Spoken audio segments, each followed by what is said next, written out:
What is going on, everybody? Three-Man Broadcast here. As always, I'm your host, Heartyt, and today, Destiny 2's trailer has been released. Yes, they're making a sequel to Destiny 2, and the trailer got released today, and also with Destiny 2 logo reveal last week. They're also going to come out with Destiny 2, and I believe it said March 30th is going to be when they're actually going to show off more of the game. So, with that being in mind, today I'm going to just probably list out my top 10 things Destiny 2 needs to do to get right for it to actually be a great game. So, as always, do not forget, if you're a Destiny fan and you want to see more Destiny 2 news and gameplay, click that like button as well as subscribe. And if you're new around here, make sure to subscribe as well and smash that like button as hard as you can. So, as always, I see the top 10 things that Destiny can do to make it better. So, as always, number one thing that always irked me was to have better loot in the game. Typically, when you're out in the world of Destiny, you come across the engram, you give it to the engram person, he takes it, and he gives you probably a pile of shit and probably a couple of probably a really bad weapon, and it really does suck. So better engrams would be a really good thing in this case. In case of that, not talking about better engram drops as per se, saying like, oh, legendary stuff here, but basically just making it have to where you can have, you know, more higher quality weapons, so to say. Maybe when you're level up, like level 1 to 10, you might get majority common style weapons, but when you're like level 20 to 30 or level 10 to 20, you get, you know, high to rare weapons, a little bit of commons here and there. And then when you're like level 30, or even if they even go higher level 30 in Destiny 2, then you're able to say, hey, you know, or level 30 to 40, you know, they could say, hey, you know, you can get high level weapons, you might get a couple legendaries, you know, every other day or something like that, you know. So just to have a little thing. And also another thing to quote is they can have, like, make sure to have, like, be nice to have is have, like, the Borderlands mentality to engrams, to where it'll say, you know, you can get more weapons. They're like more weapon customization, more weapons in the game. Not as much as Borderlands has, because Borderlands has a crazy, ridiculous amount of weapons, and that was their main driving point. But if Destiny 2 can have a lot of weapons that you can go out there and find or use, or a lot of great weapons to have, then this game will definitely be one of the major factors for success. And moving on to number 2, for the 10 best things that Destiny 2 can have, we're going to look at different classes.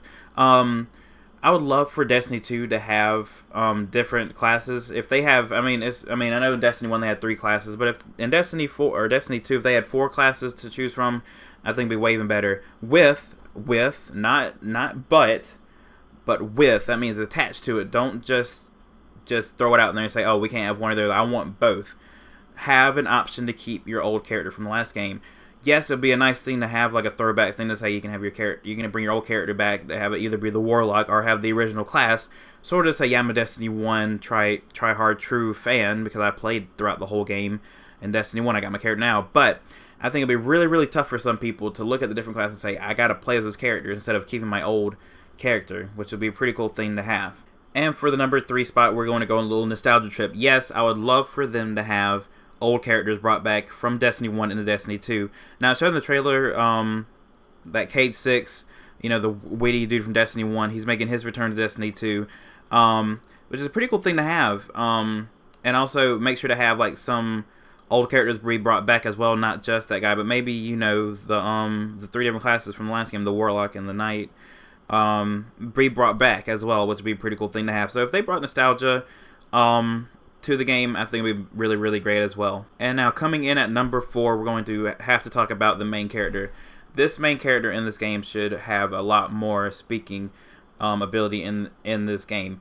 Yes, in the last game, they sort of switched it up on us, because they had the original Ghost, which I thought was way more better than the second Ghost that they brought out, which the first Ghost, he was sort of more action-y, he was more like, yeah, let's do it, let's get in there.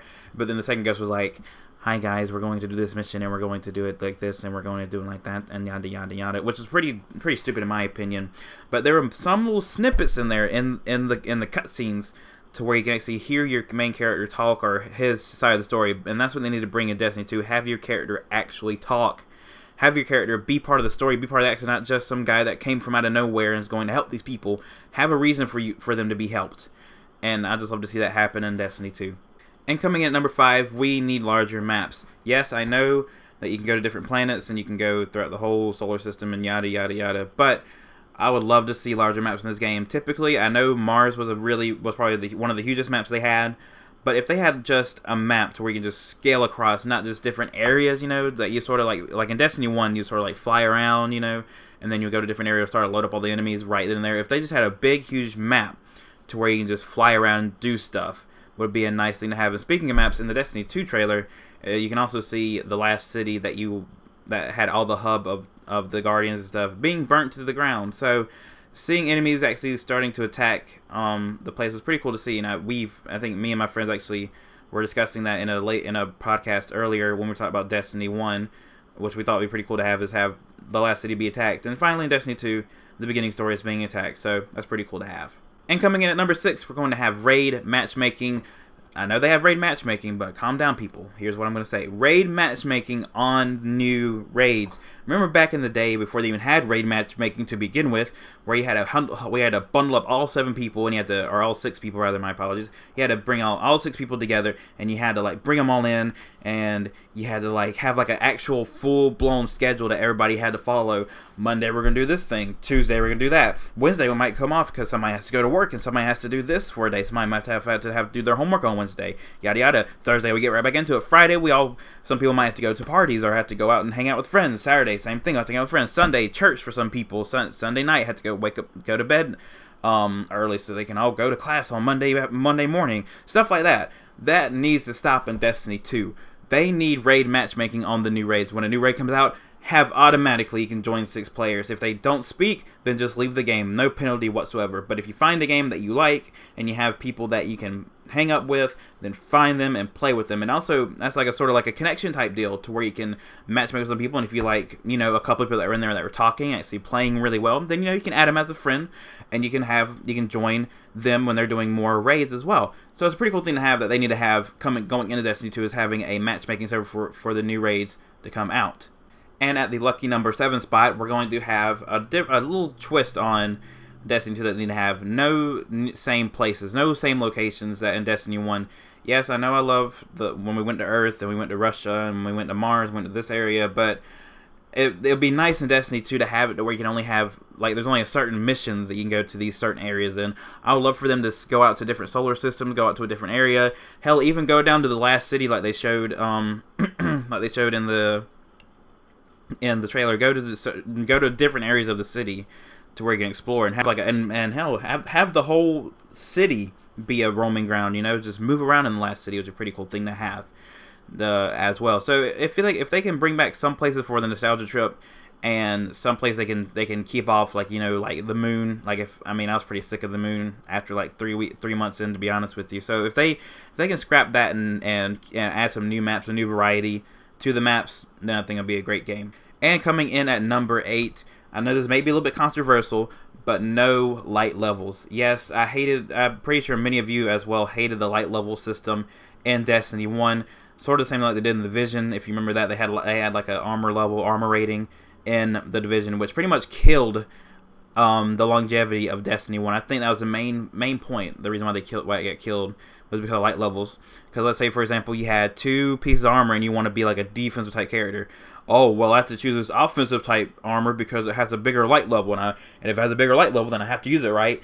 And that mentality needs to stop in Destiny 2. Please, just honestly, just have like a leveling up system where you can kill enemies, gain XP, do missions, gain XP, and level up your character like that. Do not have it to where you have to go out and find armor, find weapons that increase your level, because trust me, if that comes to pass, then trust me, the longevity of the game will die. Maybe in the short run, people will be playing it a lot and there'll be a high level, or be a high level activity on Destiny 2. But if you do not want, if you do want the game to succeed and be like a game that will last for over a year even, then please remove light levels from Destiny 2. And coming at number 9, the penultimate number, new enemies. Yes, I know I like the Vex. Hopefully they can come back in Destiny 2. The Cabal they can scrap. I've even forgot, to be honest with you, what the other people are, but I think they need to add new enemies into this game in order for it to be successful. And then they probably will add new enemies. I'm just saying as sort of like a given, like, please add new enemies, because honestly, if we have to face the same enemies from Destiny 1 Destiny 2, then what's the point of even buying Destiny 2? You know, even if there's certain slight variations of the Cabal or slight variations of the Hive or the Vex, then what's the difference of playing Destiny 1 to Destiny 2? Add new enemies, not even variations of old enemies, add new enemies. You know, if it's a new threat that we have to face off, or we have to face off against Vex people again for like a mission or so, if the Vex join us, that'd be pretty cool as well. But, you know, just have variation in enemies. New enemies, probably 5. I mean, they had 3 major factions. If they have even 4 or 5 new enemies in different locations, then I think it'd be pretty cool to have as well. So yeah, add new enemies into the game, and yeah, add new enemies, make it a great game. And coming at number 10, this is going to be a very, very big one. Probably that's why I left it at the end for number 10. Stop being the treadmill that Destiny 1 was. Yes, you can argue about it in the comment section below, but I do believe that Destiny 1 was a treadmill game. Basically, you just run the same loop over and over and over again. You go to the raid, you beat it, next week you do it again. You go to a different strike every week, you do it again. Probably a month later, they have the same strike. Guess what? Do it again, buddy, or you're not going to get that loot. Do the same missions over again to get more loot. Do this over again to get more loot. Do the Crucible again to get more loot. Do this, do that, over and over and over again. This needs to stop in Destiny 2. More variety in the gameplay is what we need. Hell, Sparrow Racing, people said that it was really, really dull and shallow, but I really enjoyed it because it brought something new to Destiny that we never saw before. And if Destiny 2 can bring that Sparrow Racing mentality over to its game, to the prequel, or the sequel rather, my apologies, to the sequel, then it could really, really blast off and be a really, really good game of the year if Destiny 2 can get it right. So guys, that'll be it for this list and episode. If you have any more suggestions to which Destiny 2 can be a great game and what they can improve from Destiny 1, comment down below. Click that like button if you're a Destiny 2 fan and want to hear more news about Destiny 2, because I think I might make another one once more information is revealed on the 30th. I'll probably make a video on that as well. Subscribe if you're new on here, and thank you guys for watching, and I will see you in a later episode. Take care, everybody.